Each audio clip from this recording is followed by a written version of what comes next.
two female developers have developed a website to track and expedite the repatriation of stranded Ugandans. The developers, one of them is stranded in Switzerland, to be precise, Zurich, built the website that visualizes the countries where Ugandans are stranded and provides their data. The website could prove to be an important tool in the search for stranded Ugandans during the repatriation. Earlier on, I got a chance to have an interview with the two of them. Give me a sense of what the experience has been like. I understand you're in Switzerland as we speak right now. How did you end up there, very briefly, and what's the situation like? Yeah, so I came here because I had a friend who was having a medical emergency, and he had to be evacuated to Switzerland. So I just came to offer some support for the first 3 weeks of that process. Yeah, so and then the lockdown happened during my second week while I was here. And yeah, ever since then, we don't know, we haven't received any information on what it's going to take for us to leave the country. The president, His Excellency Yoweri Museveni, spoke. Definitely no reprieve for everyone else who's out there like Christina.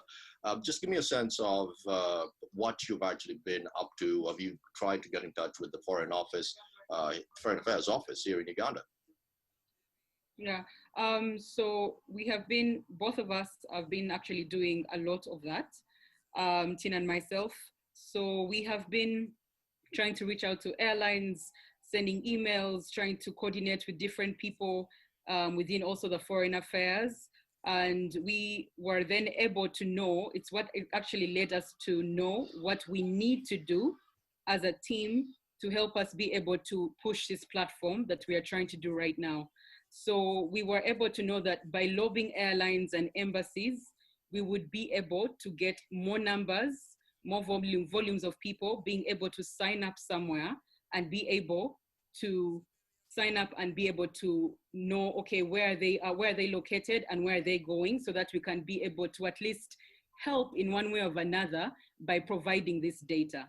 Just touch more on that particular conversation on the Home Africa project. I understand it's kind of like a platform that I don't want to say to kind of equate it to a ride-hailing kind of a app of sorts, but it's quite fascinating when you can reach out to so many people across Europe, or even regardless of continent. Just walk us through some of that more, whatever maybe Brenda left out.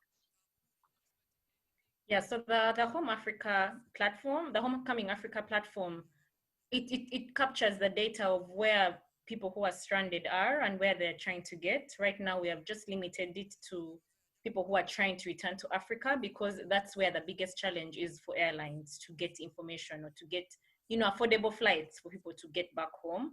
So this is why the destination has to be Africa. So we're trying to be more transparent with the data, because what it's sounding like is that there's a lot of data right now that is very clustered, and all the efforts people are making are very individual because they can only reach each other.